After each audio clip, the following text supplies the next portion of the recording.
Confused about how to organize your Facebook ads? Here's a quick tutorial on building the perfect campaign structure. First, start with your campaign where you choose your objective, like conversions, leads, or traffic. Your objective tells Facebook what result you want and guides how your ads are optimized. Inside your campaign, set up one or more ad sets. This is where you define your audiences, budget, schedule placements, and bidding strategy. If you want to test different audiences, create separate ad sets for each so you know exactly which groups perform best.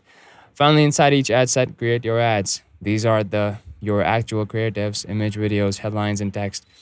If you want to test multiple creatives with the same audience and add several ads to the same ad set, this lets Facebook find the top performer.